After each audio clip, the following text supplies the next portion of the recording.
Hello all, good morning. We are going to talk about the cardiovascular system. So this is just a recording of what we talked about earlier in class today. So we're going to get started. Okay, so overall what we're going to do, our objectives for this entire presentation is that we're going to talk about the anatomy of the heart, which I know in midterm you got a little bit of that, but we're going to get into like the nitty-gritty of it. And then we're going to talk about the blood flow of the heart. And then we're going to talk about auscultation. So auscultation, remember, that's when we're listening to the heart, seeing how is it beating? Is there any abnormal sounds and normal sounds? Because that will directly reflect how our patient is doing. We're also going to talk about fetal circulation. So this is from like in utero and how the placenta and a baby is developed and where does it get its blood flow and nutrients from. And then we're going to talk about vascular anatomy, basically meaning like venipuncture sites, where do we draw from and that sort of thing. Okay, so let's do an overview of the heart. So keep in mind, the heart is a pump and it's electric, boogie, boogie, woogie. It basically has its own electrical conduction system, and we're going to talk about the pieces and parts and how it is electrifying. It does pump blood to every cell in the body, okay? So one red blood cell will at some point go through your entire body, just one of them, thanks to the heart. It delivers oxygen and nutrients to the body's cells along with hormones, and then it's also going to pick up waste products to get rid of them through the body. We're going to talk about those waste products here in a little bit. If it stops for more than a minute or two, the body will unfortunately die because it doesn't have oxygen and it doesn't have the nutrients that it needs. It is located in the thoracic cavity in the midline between the left and right vertebrae and in the mediastinum, which is the middle of the sternum, okay? The mediastinum is also going to house and be a location for the trachea, the esophagus. It has major blood and lymphatic vessels through this structure. All right, so there's never enough time for us to go ahead and get the breakdown in the blood flow of the heart. So here's ding, ding, ding, round one, okay? Round one, it's going to be real simple, okay? We've already done this in midterm, but we're going to do it again and again and again and again and again. All right, we have blood that comes through with the cranial and caudal vena cava. We then have the blood go to the right atrium. It then passes through the tricuspid valve. It then goes into the right ventricle. It then goes into the pulmonary valve, which is then going to go into the pulmonary artery and then go into the lungs. Arteries away, okay? It has to go into the artery, so it's going away from the heart, okay? And then once the lungs oxygenify the cells, it's going to pull the pulmonary vein is going to come back through, and it's going to take that blood into the left atrium. It's oxygenated blood into the left atrium, and then it goes through the mitral valve, and then we go through the left ventricle, and then we go through the aortic valve and into the aorta and then to the body. So your body or your aorta is going to be that big old water hose that's going to stretch everything to your entire body. Okay. Ding, ding, ding. Round one. Great job. All right. Now let's talk about the heart size, shape, and orientation. So the base of the heart, you would think would be at the bottom. Wrong. It's actually the rounded cranial end, okay? And that we're going to see if I can get this to work, is going to be up here. I don't know if that color shows up great. Here is the base of our heart, okay? It's shifted to the right and faces more dorsally, technically. Then we have the apex of our heart. The apex is the more pointed or caudal end, okay? And that's actually going to be down here. This is our apex. If you look at it on the x-ray, anyway, we have apex down here, and then our base is going to be up here. So make sure you don't flip-flop those around too much. Looking at this x-ray, this is a really great one because we can actually see a lot of things in this x-ray. Technically, this is your humerus, okay? This is your elbow joint here.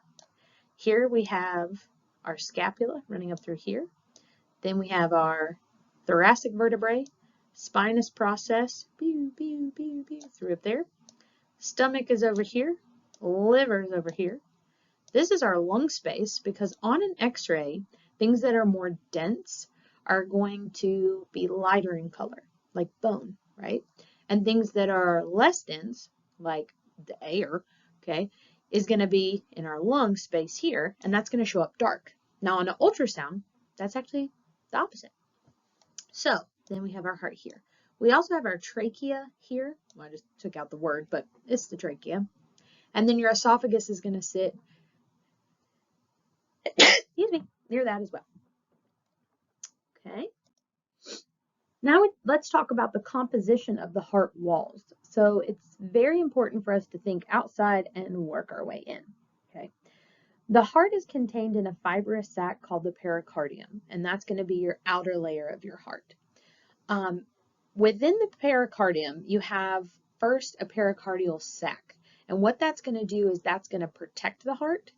It also creates space for it to beat, and it loosely attaches the heart to the diaphragm so that it moves, but like not okay? There's not friction that's caused through there. Now, diseases and conditions can lead to improper spacing of the heart and the pericardium to cause or friction between there. The next part of the pericardium we have is the serous pericardium. Okay, and there's two layers of that. There's the parietal layer, which is smooth, it's moist. It's the serous membrane that lines the pericardial sac. And then we have the visceral layer. This is also known as the epicardium. Okay, it lies directly on the surface of the heart. And then between these two layers is the pericardial space, which is going to be filled with pericardial fluid that lubricates, prevents friction within those layers. Now, we can have, let's say, a tumor that a patient develops over time. That tumor can actually, due to the irritation and inflammation that it's causing, it can actually cause buildup of excess pericardial fluid, and then that's a problem. So yes, there is some fluid that's going to be in there to help keep everything lubricated, but if there's too much, that's a problem. Okay, so we've talked about layers of everything, so let's go ahead and keep talking about layers of the heart. The heart wall. First, we have the myocardium. This is going to be the middle and the thickest layer. It's going to be our cardiac muscle. And then we have our epicardium, which is that outer layer. We also talked how this is the visceral layer of the epicardium, okay? And it lies on the external surface of the myocardium. And then we have the endocardium, which is the inner surface of the myocardium. And it forms lining of the heart chambers. And it covers the valves that separate the chambers of the heart as well, okay? Make sure you know all three of those layers and the difference between those. Okay, story time. All right, so I know I've talked about this one and probably went into a little more dramatics in class, but let's say that we have a 6-year-old male-neutered boxer. Let's call him, I don't know, Rocky. He presented for, the owner said he just was running around having a good time and then collapsed, and now he's lateral recumbent. Okay, he's right lateral recumbent, meaning he's on his right side, legs out. Okay, he's also panting. He's having abnormal respiratory rate and abnormal breathing. Okay, so this one was actually one that happened to me. It came in, and it was one of those like, oh, that looks bad, I should go help. So I went to go help, and we're getting vitals, we're placing an IV catheter, trying to assess what's going on, and I auscultated with my stethoscope and listened to Rocky, and I was like, this heart does not sound right. It sounds like it's underwater, if that makes sense. Okay, so it sounded just like it was very muffled. And through my experience, I was like, this heart sounds like it's underwater. I wonder if it's surrounded by water. And so I I have a great working relationship with one of the doctors that I work with. He was in another exam room. We'd already told him, like, hey, we need you to come back. Get on back here. I went ahead and grabbed the ultrasound, and I was able to see, this is not the exact ultrasound, but this is a picture of the ultrasound. I was able to see excess pericardial effusion. Okay, so this is when that fluid builds up, and then we have excess from something else. Okay, so looking at this ultrasound, you have your right ventricle, your right aorta, left ventricle. Okay, so basically, let's just go ahead and say this is your heart, and then this is excess fluid space. So literally, the heart was surrounded by fluid, by effusion, which made it sound like it was underwater in a sense. This is like side note, but a really cool thing then happened. Well, it was bad, then cool. Is that Rocky actually started to code on us. Luckily, we had an IV catheter and we had some IV fluids going, but he started to code. So his respiratory rate depressed, and then his heart, he went into cardiac arrest as well. So we did all of our things for CPR. We then, so then by that time the doctor is there, and he was gathering some supplies over in the corner very quickly, and he said, stop. And I was like, okay, like, stop doing chest compressions. He then proceeded to perform a pericardial centesis, meaning that he took a needle, a very small needle and long needle, went guided by ultrasound, so he could see it on the ultrasound, took his needle, you can see it on the ultrasound if you did it, and he began to draw that pericardial effusion from there. And he drew about 60 mLs. Okay, that's a big syringe. And then he was like, okay, go. Now the reason we can't chest compress and do that is because you don't like want to stab anything else in there. Okay, a pericardial centesis is a very intense procedure, and it's kind of nerve-wracking if you hit something else or draw blood from the wrong space. Like if he drew just blood, then that tells us that we're in one of the chambers. But because it was like this serous, kind of bloody, kind of not fluid, that told us that was in that pericardial space. So he drew that. We then started to perform additional CPR, and we got the dog back, which was pretty cool. I forgot to mention that the owners were watching the entire time, and this was not at an open concept hospital. This was one where this was years ago, and they just kind of came on back, and we didn't have enough time between CPR to be like, can you just wait up front? And at that point, it was middle of the night, and we're like, well, whatever. You're going to see what's going to happen. But they saw everything, and it was extremely impressive to watch this doctor do that, and then just kind of all in a team get that done. I was thankful to be a part of it and also witness it, and that's definitely a story that I carry on. And so I think that it applies here today to talk about, the pericardium and that sort of thing. I did tell the doctor at the time, I was like, man, that was really cool. Like that, I'm really impressed. You're so amazing. And he was like, yeah, although did you see the tumor? Oh, in the heart, in the ultrasound. I was like, yeah, we ain't gonna talk about that right now. Like, get your win. And he was like, yeah, I mean, the dog walked out the hospital the next day, which is pretty impressive to me. And he's like, I just think that it's gonna die though still. And I'm like, yeah, but now the owners have that opportunity to make that choice of when they want to do that and have that time. So anyways, there's your story time. Okay, moving on. Looking at this x-ray, what can you see? What do you see inside? Well, we're in right lateral recumbency, so I think it's important for us to pay attention to the fact that our head is this way. Hello. Okay. We're in right lateral recumbency. We also know that because there's an R here. Properly labeling x-rays is important. We then can see the thoracic vertebrae. Okay, and then our spinous process. Beep, beep, beep, beep. We can see our ribs. Remember that canines have 13 on each side, so there's that 13th one down there. You can also see our sternum. We then can see our trachea. Because it is a lighter color, or darker color, so sorry, that tells us that it's full of air. We can also see what's really cool is the opening of the aorta, which is here.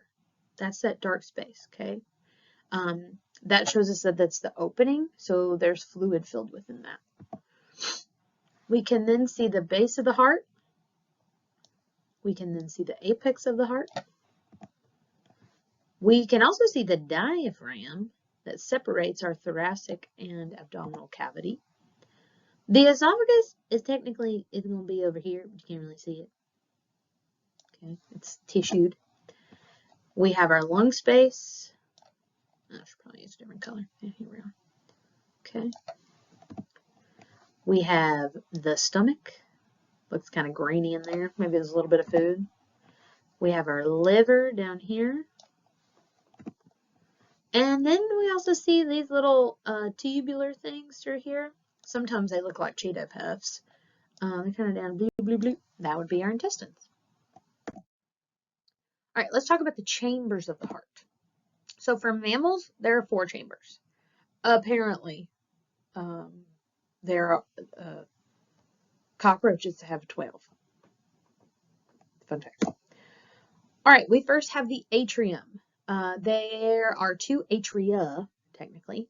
There's a right and a left, and the atria receives blood into the heart. It is still, or it sits on top of the ventricles and their walls. It has walls that form the portion of the base and the widest portion of the heart. Okay, and then we have the valve that then gets to our ventricle. Your ventricle, there's going to be 2, left and right as well. They are going to pump blood out of the heart. So atrium, I accept. Ventricle, vamonos, get out of here. The ventricles sit below the 2 atria and the wall of the left ventricle. It's going to form the apex, that narrow point at the end. There's just the picture to illustrate that. Okay, reptiles and amphibians have 3 chambers. They have 2 aorta and 1 ventricle. And then there's just kind of how that blood's going to flow through there, where they get it through the atria, down through the ventricle. Just one big ventricle goes up through the lungs, okay, and to the body, and then bring it on around down through there. Fish have 2 chamber hearts, so they have 1 atria and 1 ventricle. But keep in mind, fish also have gills, so they don't really need as much oxygen and stuff. All right, so let's talk about the atria. There is a left and right atrium. It's separated by the interatrial septum, okay, which is a continuation of the myocardium, okay. The intraatrial septum is going to separate those, okay. Large veins carry blood to the heart where they enter the atria, either the right or the left side. When the atria fills with blood, their walls contract and forces blood through the one-way valves into the ventricles, okay? So we've mentioned, you've heard, and we're going to break it down further, tricuspid mitral valve.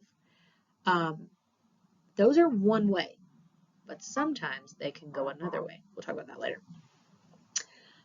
When we do our dissection on Thursday, we're going to see them from the outside, okay? They're basically going to have, and how we can identify where they are, is these things called auricles, okay? They just basically look like ear flaps, and you can see them when we dissect the heart. It's going to look exactly like this pretty much, and we're going to be able to see that. That's what tells us where the atrium is externally when we're looking at it. Now we have our ventricles. We have left and right ventricles. They're separated by an interventricular septum, okay? It's a continuation of the atrial septum, okay? So it's basically like this big wall, but because up here it has our atrium and down here has our ventricles, this is like the atrium's little spot, and this is the ventricle's little wall, okay? The continuation is called the atrioventricular septum. So though it's separated into 2 parts, it is one wall. The left ventricle is long and narrow, and it's thick-walled, and it terminates at the apex of the heart. And the right ventricle is the bordered surface area, and it kind of a little bit wraps around the left. Both pump blood out of the heart, okay? To the lungs, your right ventricle. To the body, the left ventricle. The left ventricle is larger than the right one, okay? Because it has to have more force and more woof to get the blood woo through the aorta and out through the body. It's powerful. Looking at our external anatomy, we see the borders of the ventricles. They're separated by interventricular sulcus, okay? And that we're going to see, let me get my pen. That we're going to see is like through here, okay? So externally looking at the heart, it has these like little bit of divots, okay? Because the heart, even though it pumps everywhere and sends all the red blood cells to every part, it also has its own. It has its own electricity, okay? Its own housing in the mediastinum. It also has its own vasculature. We're going to talk about that. So the heart has its own circulatory system. It's called the coronary circulation. This is going to nourish the myocardium. So your heart, she's self-sufficient. She's doing her stuff. When the ventricles receive blood from the atria, the myocardium of the ventricular walls contract and is going to force through one-way valves to the arteries. Okay, those one-way valves. But are they always one way?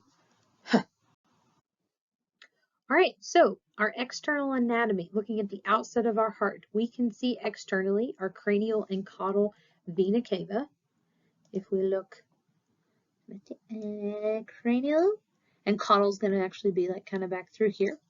We're going to see that they're going to join together through here. And that's going to be the coronary sinus. That's going to collect blood from the coronary circulation. So we talked about in class how the heart circulates blood throughout the whole body, but then it has its own vasculature and own circulation because it takes care of itself, but it can take care of the rest of our body. It pulls from the external vessels within the heart as well. So veins bring deoxygenated blood and waste products to the heart. The goal is to get rid of the waste product from circulation for oxygenated blood.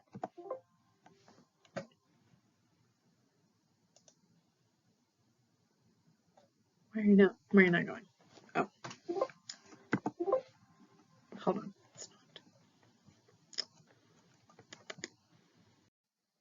Along with our external anatomy, we can see the ventricles, and these are going to pump blood into our arteries. The pulmonary artery emerges from the right ventricle as the pulmonary trunk, and that's quickly going to divide and branch to the right and left pulmonary arteries traveling to each lung, as we can see when we look up here. Oh, let me get yellow. When we here, and then we go this way to that lung, and then to that lung. The pulmonary trunk is larger and more curved than the vena cava. Side note.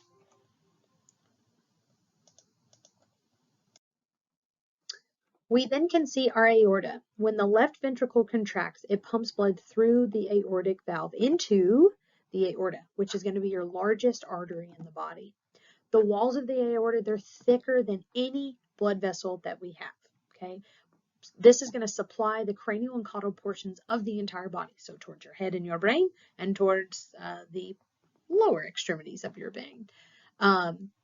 The aorta emerges from the left ventricle into the aortic arch, which then breaks down into further arteries. Okay, we can see in here that we have our aortic arch. Okay, we then are going to have the left subclavian artery, the left common carotid artery, and then the brachiocephalic trunk. So make sure that you understand all three of those.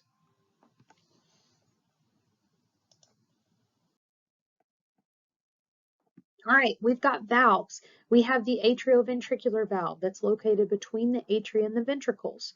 We then have our right atrioventricular valve, known as our tricuspid valve. And we're going to try to do right, is a good way to remember that.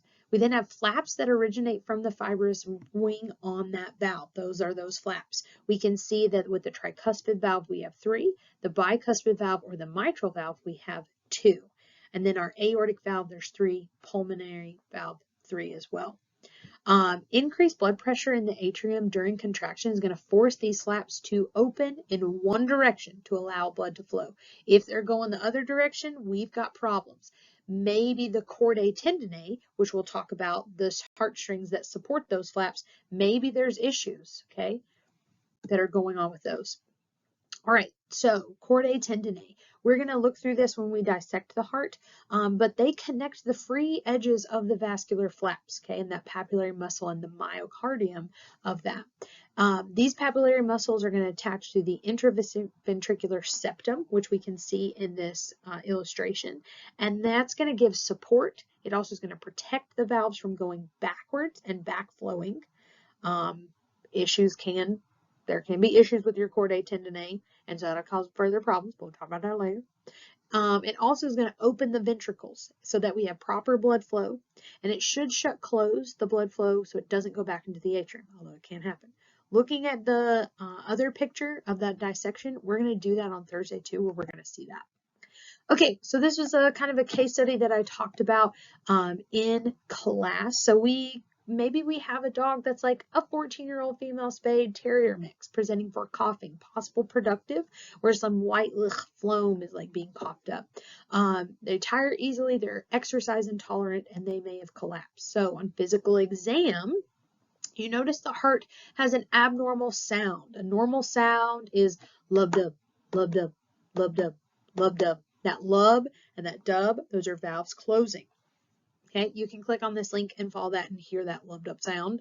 I don't know if you can hear that, but we did a little dramatization in class for that.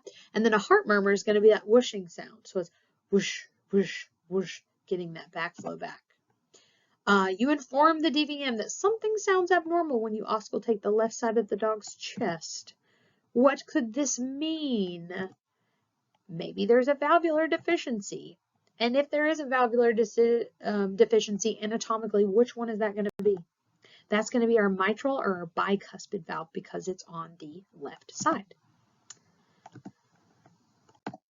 Okay, continuing with our valves. So there's 4 valves in the heart. Okay, so 2, we've already talked about the mitral and the tricuspid. Now we are going to talk about the aortic semilunar valve and the pulmonary semilunar valve. Okay, there's 2. They have like this crescent moon appearance, so that's why we call them the semilunar valve. The left semilunar valve is with the left ventricle is going to go into the aorta, so it passes that aortic valve. And then the right semilunar valve is that right ventricle into the pulmonary artery. That's passing into the pulmonary valve. The aortic valve and pulmonary valve, they've got 3 flaps that are going to attach to that edge. We talked about this in class, so I'll just kind of briefly cover.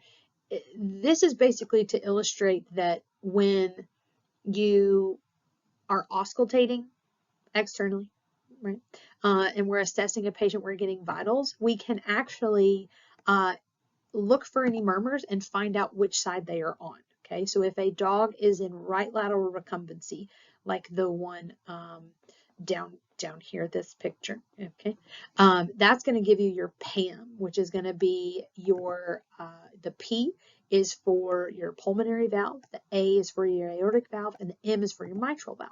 So then the picture over here, okay, where is it over there? Sorry, orientation. Should be here. No, here. This picture. That T, that is going to be your tricuspid valve. And so we can, on our patients, we can auscultate those areas to check those valves. You're going to be doing that in CP. You're not just going to be getting into heart rate number. You're going to be checking for those valves. All right, ask yourself, how many chambers does the heart have in a mammal? 4. Cockroaches have 12. What? And then we have to think about, what is the pericardium? Well, the pericardium is the outer protective layer of the heart. And then how many valves does the heart actually have?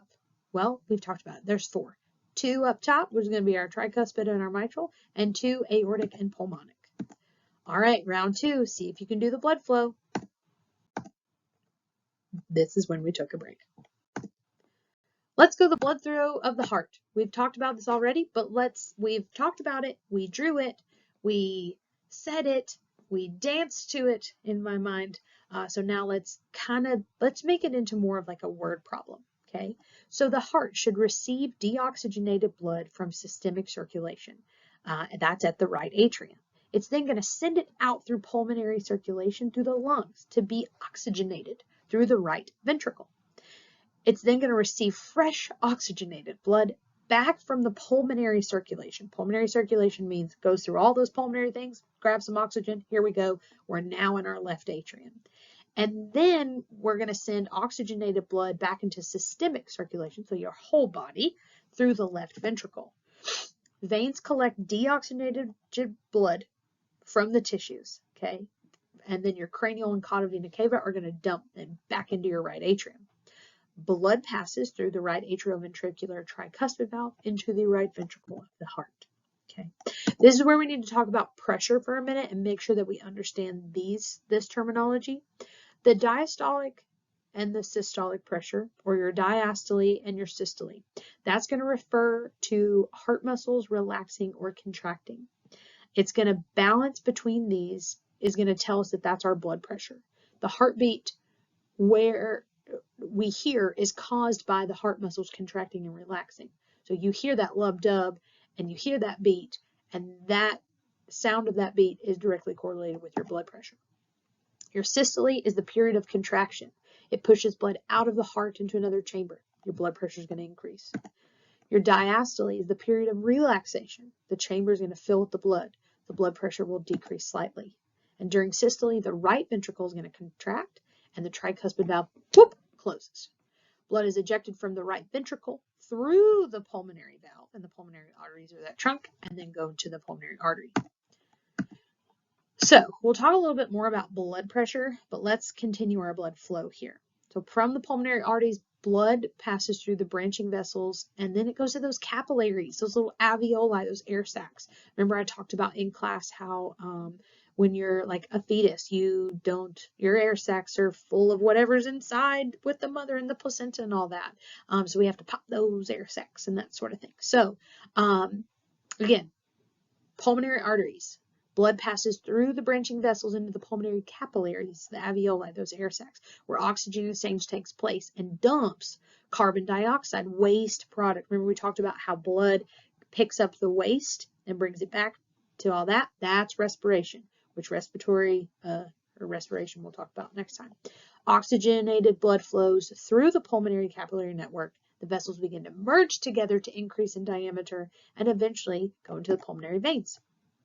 And then those veins are going to bring it back to the heart and to the left atrium. Blood flows from the left atrium through the left atrioventricular or the mitral valve into the left ventricle. Now during that systole and that contraction, the mitral valve slaps shut and the left ventricle contracts and blood enters the coronary arteries and the aorta through the aortic valve. From the aorta, the blood is going to travel through the aortal branch to the tissue capillaries. Now, those capillaries, keep in mind that they're the smallest in tissue. It's a site for respiration either in the lungs or internally within a cellular level for oxygen and nutrient exchange. This is when I talked about the relation, how we talked about aerobic and anaerobic respiration. And think about a cell. You've got your nucleus, your endoplasmic reticulum, your Golgi apparatus, your mitochondria. Okay, within those cells, they're breathing, they're respiring in some sort of way. Okay, and even on a cellular macroscopic level, those cells are going to be breathing, having cellular respiration. And when they have cellular respiration, when you breathe, CO2 is released. Okay, so not only is it happening with your lungs and when you breathe, but on a like teeny level, your cells are doing it too. Okay, so where does that waste go? Oxygen and nutrient exchange will occur within those tissue capillary. Now we pick up that waste product, that carbon dioxide, and deoxygenated blood travels back into the heart through the veins, that cranial and caudal vena cava, and it dumps that deoxygenated blood back into the right atrium.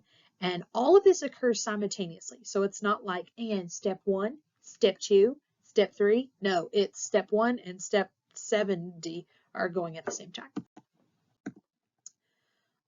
Here are some additional resources that you can use for the blood flow. There's great resources online like Crash Course and that sort of thing. Okay, we're going to talk about the cardiac cycle. Hold on. All right, so we talked about systole and diastole. Let's break it down a little bit further. Your cardiac cycle. That systole is that heart muscle contracting. Blood ejects from the atrium to the ventricles, then the ventricles to the arteries. Your diastole is when we relax, we're dilated. We're going to refill that blood. If you have a blood pressure, if you get a blood pressure reading and it's like 112/75, which one's the diastolic, which one's the systolic? Your systolic is going to be the 112 because that's the pressure during contraction. The 75 is the diastolic because that's going to be your pressure during relaxation. And now you have this thing called MAP, which is the mean arterial pressure. And that's going to be the average pressure that's happening in your arteries. Okay. For your patients, just keep in mind that we want this to be 60 millimeters of mercury, no less than that. And if we have less than that, then that means that there's not proper blood flow to our arteries, kidneys, and our brain. Okay, so we talked about the relationship between depolarization and repolarization, okay? We've talked about the terms, and you can read through those, but the biggest thing I want you to know is the process by which the cells of the heart contract is that depolarization. So depolarization is systole, is contraction, and repolarization is the diastole, which is relaxation, okay? That's the biggest takeaway that I want you to know from this. I also talked about the fact that it's always electric without a mechanical response. So this is how we get arrhythmias, okay, where we can still have the signals going, but the muscles aren't contracting, and they're causing it to be out of sync. All right, we talked about how the heart is electric and there's a cardiac cycle, and you look at the electrical impulse and how it works. So it starts with the SA node, and that's that sinoatrial node. It's specialized area of cardiac muscle cells. It's the pacemaker. We want to make sure we know that. And it's located in the right atrium, okay? It generates and triggers a signal to give us the rhythm. Where does the SA node get its signal? It's from the vagal nerve. Moving on down, the electrical impulse triggered by the sinoatrial node or the SA node travels from the muscle cell into the next wave pattern, where it's going to initially causes both atria to contract. Okay, so it's not just one atria, it's both atria. Okay, to contract. That impulse is then going to go through the fibers to the atrioventricular node or your AV node, which is a cluster of cells that's situated in the center of the heart between the atria and the ventricles. This is the gatekeeper of the heart, okay? We choose what impulse is coming from the SA node. Next, from the SA node, the electrical impulse travels through the bundle of His. And those are fibers that are found in the interventricular septum. They travel down the bundle of His, down that septum, to the apex of the heart. And then we're going to see that the impulse travels up through the Purkinje fibers and then back to the atria to repeat it. I did a cheer in class, okay? It's SA node, AV node, bundle of His, Purkinje fibers, okay? It's just to kind of help remember which one comes after which. Following the wave of depolarization and your pressure changes. Okay, so your atria will begin to have diastole while the ventricles are still contracting. So pressure in the ventricles is higher than in the atria. And so the AV valves, the tricuspid and mitral valves are going to snap shut with that. Then the atria is going to fill.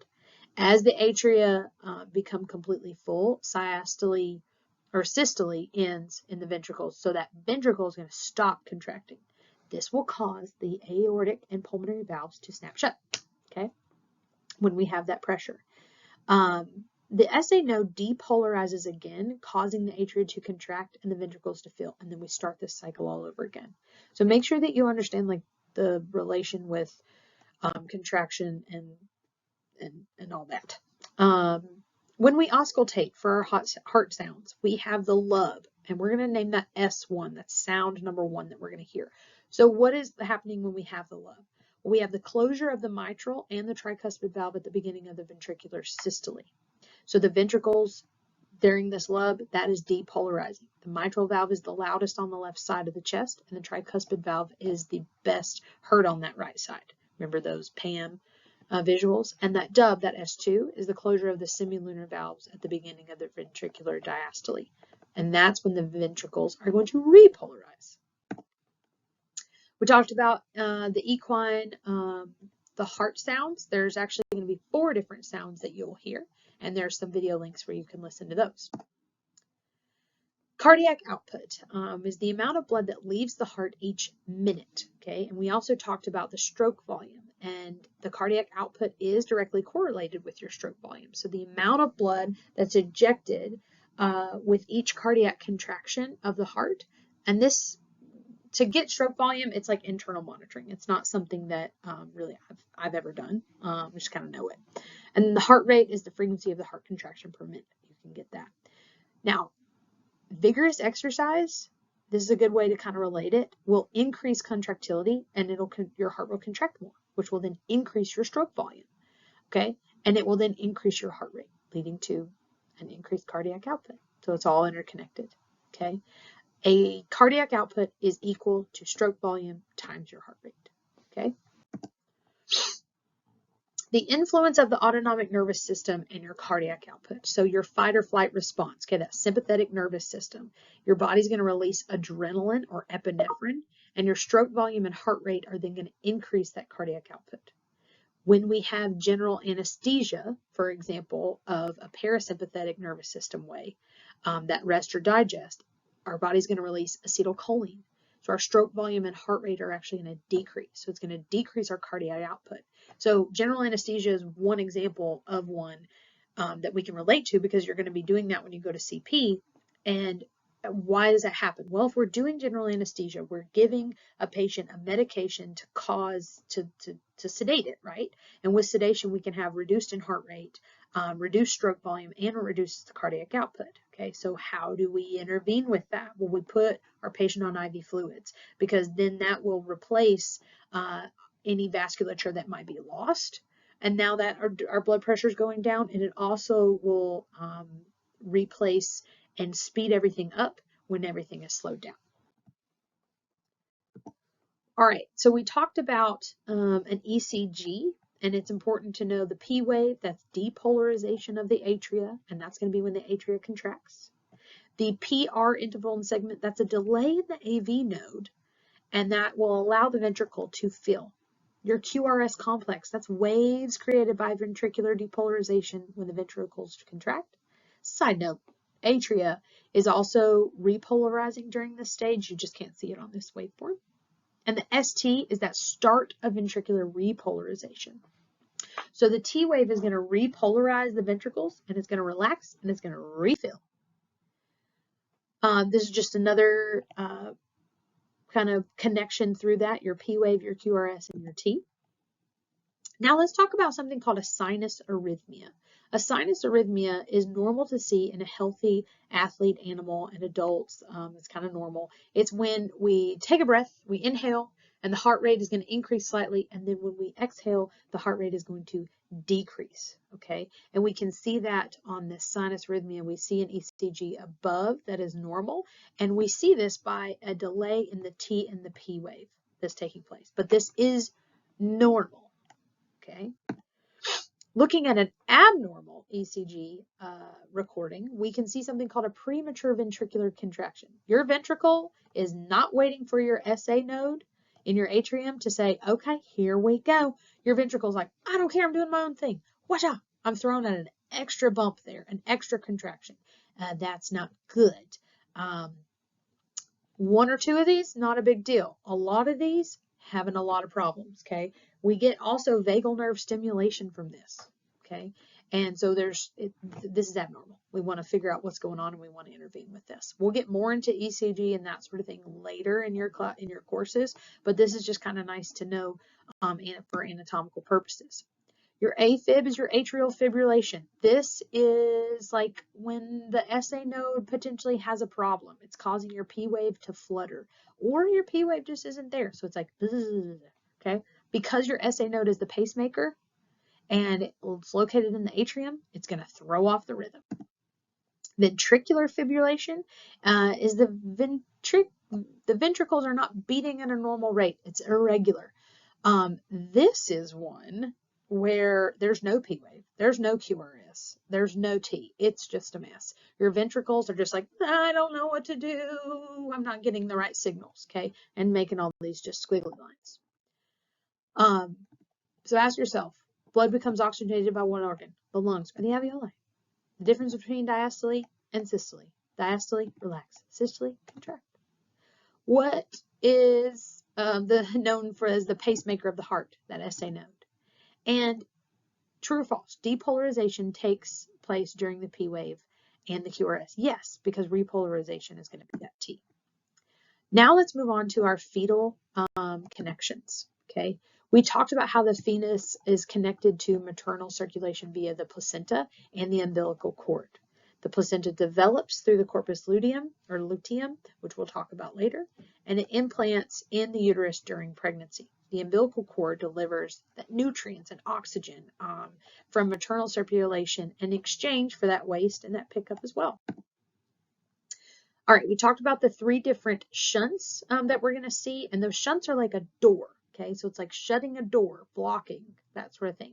The first one you have is the foramen ovale. That's going to shunt the lungs. It's going to block the lungs, and it moves blood from the right atrium to the left atrium, okay? It's going to skip the right ventricle, okay, and the pulmonary artery. The ductus arteriosus is going to, again, shunt the lungs. It moves blood from the artery to the aorta. It's going to skip the lungs, go straight to the aorta. Then we have the ductus venosus. That's going to shunt the liver, and this is like a portal shunt. It's going to move blood from the caudal vena cava and then to the right atrium. So you got a door for your lungs and a door for the. All right, our fetal circulation 1, those bypasses or those shunts, they're in fetal circulation. It keeps the blood moving in the pulmonary circulation. The fetus receives oxygen from the mother through the placenta and the umbilical cord. Then the umbilical vein carries oxygenated, nutrient-rich blood from the placenta to the fetus, to the umbilical arteries, which then carry deoxygenated, nutrient-dependent blood from the fetus to the placenta and back into maternal circulation. So thank you, Mom. Furthermore, we can see that oxygenated blood flows from the placenta through the umbilical vein and reaches the circulatory system in the fetus. Blood from the umbilical vein flows through the liver, okay? But it's going to, remember, it's going to be shunted, it's going to be bypassed, but a little bit goes to the liver to keep the liver tissues alive, but not dependent on the function of what an adult liver would be. Blood from the caudal vena cava enters the right atrium of the fetal heart. And then we're also going to see most of the blood from the right atrium flows directly into the left atrium through the foramen ovale, which is another shunt. We talked about that one. That's going to bypass those lungs and that sort of thing. And again, some of that oxygen, some of that blood is going to go into the lungs, but that's just to keep tissues alive, not to breathe or function, okay? Because their alveoli is blocked, being in utero. Okay, blood flows from the left atrium through the mitral valve to the left ventricle. We all know that. Then it's through the aortic valve into the aorta, and then it goes to the fetal heart, brain, and arms. Next, the cranial vena cava blood goes through the right atrium, through the tricuspid valve, right ventricle. These are all things you know. And then blood from the right ventricle passes through the pulmonic valve and the pulmonary artery. Again, a little bit of blood goes through that aorta to keep tissue alive and happy, but not for its overall function. Okay. Then blood travels through the fetal aorta, fetal circulation via the umbilical cord. Deoxygenated blood then goes back to mom. And then after birth, the ductus venous constricts and the foramen ovale and the ductus arteriosus, due to the changes in pressure, they're going to close. Unless you have a birth defect where the ductus arteriosus does not close after birth and it can stay in circulation, meaning that blood's going to flow through your aorta. And then also there's this little pathway that's called the patent ductus arteriosus, or a PDA, where blood is going to then go back into, instead of the body, it's going to go back into the left pulmonary artery. Okay, things like this in diseases that we see, the heart's going to have to work harder to compensate for that birth defect. Okay, and so these patients can develop that ventricular hypertrophy. We can see congestive heart failure, pulmonary hypertension. It's not great, because the heart is having to work harder because there's like a backflow in from the aorta into that left pulmonary artery. We then can see a portosystemic shunt. So this is the ductus venous that carries blood quickly through the fetal liver to the heart. This is a congenital portosystemic shunt. Basically here, it's just seeing that, hey, there's a normal liver and here's an abnormal liver vasculature, and it's going to cause some further issues down the line. We'll talk more about those in diseases too, but make sure you understand that one. Ask yourself, blank shunt bypassing lungs moves blood from the right atrium to the left. It's going to be a foramen ovale. Is it normal for a patient to have, okay, I remember in class, my animations did not go through, but you can read through those and check those out. All right, lastly, we have our vasculature of our AnP. So blood in systemic circulations is higher under pressure than blood in pulmonary and coronary circulation. So we've got more pressure needed to carry blood throughout the body, right? So our heart's an area of high circulation concentration. To our toes, it's going to be lesser concentration. So blood in systemic circulation encounters more resistance of that flow. Think of a tiny straw and a garden hose. Your aorta is your systemic circulation. Everything's going to pass through your aorta. It's the largest artery in the body. It's got the largest diameter. It's got thick, thick, thick, thick walls because it has to withstand all that pressure. Okay. Your artery wall layers, you're going to see the aorta is a middle layer. It contains more elastic fibers and more muscle fibers. And it allows vessels to stretch slightly to receive high pressure from blood from your ventricles. Once your blood leaves the aorta, or we've got the aortic arch, that's how your blood leaves, right? And then goes through your aorta. We talked about your subclavian arteries that branches off. There was 3. You've got your aorta and then 3 other ones, okay? Because we got to get to the whole body, top and bottom. Subclavian arteries, that's going to be one of the branches to your thoracic limbs. Your common carotid artery, that's going to be running towards your head. You've got to pay major attention to this in horses, that when you draw blood that you are drawing from the vein, or if you're administering a sedative that you're giving it in the vein, because that carotid artery is going to sit right beside that in a horse, and if you give it, it could cause the problems, and they'll just pass right out. The main trunk of the aortic branch arches dorsally and travels caudally down the length of the body. The main trunk of the aorta splits in the hind limbs in the iliac areas. Big thing here is I want you to make sure, and we talked about it in class, that you know the location of the femoral artery and that branch there. We also see the coccygeal artery, that tail that's going down through there. That's all going to branch out into smaller arterioles, okay? And then that's going to break down into those capillaries between your arterioles and your veins. Okay, and your capillaries have no muscle layer in the walls. It allows for diffusion to pass through, it allows for oxygen to pass through, and it picks up that carbon dioxide waste. So then our veins are going to carry blood back to the heart. It's going to be deoxygenated. We're getting rid of those waste products, that CO2. We have your cranial-caudal vena cava. You have your jugular, your cephalic vein, your medial and lateral saphenous vein, and then your renal vein, which goes to your kidney. And then you have your hepatic vein, which goes to your liver. And then you have your femoral vein. Okay. Venous blood is under lower pressure than arterial blood because veins have thinner walls and arteries. This is a great visual to kind of demonstrate that. The picture on the left side with the hemostats, that's your veins. The picture on the right, that's your aorta, okay, to show the difference there. Veins also have to make sure that they are one direction, if they have any valves that are carrying through there, like your cranial and caudal vena cava. So the cranial and caudal vena cava, that's going to be correlated with your cephalic veins. Your cranial vena cava, your cranial vena cava, cephalic vein, that correlation, those come together.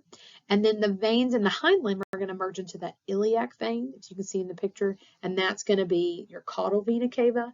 And like, for example, your medial and lateral saphenous veins, those are going to filter in with that.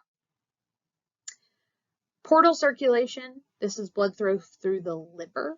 Blood flows from the abdominal organs through the portal vein. and the sinusoids of the liver, and then into the hepatic vein before re-entering the heart through the inferior or called vena cava. Now, this is nutrient-rich blood is circulated between the gut and the liver because those correlate. We'll talk later with those. The biggest takeaway that I've told in class that I want you all to know about this one is that your liver is going to process and detoxify any substances, okay? This is where we metabolize drugs. And then also remember we bypass this with the ductus venosus for fetal circulation. Okay, where do we want to draw some blood from? Well, we've got a cephalic vein. Here's a picture of that. That's on our forelimb. We then have a femoral vein, also known as a medial saphenous vein. That's going to be inner leg. We'll talk about more of those in lab class. We have a lateral saphenous vein. That's going to be the exterior. That's a juicy one there. That is my vein of choice, personally. We then have our jugular. Okay, we'll talk more about these in class. Just have to, big takeaway, watch out for that carotid artery. We then can see accessory veins that can, so like for example, the cephalic vein, that's here, that can run to the side, okay? And then pedal would be like on your hand or on your paw, like the little pedal veins. Ruminants, biggest takeaway here was the coccygeal vein. That's going to be, is shown in this picture above. The other one's just a cute picture of a cow. That's going to be where we 9 times out of 10 are going to be drawing blood. The milk vein is going to be from like the udder area. I've never done that one, and I couldn't find a picture to show it necessarily, but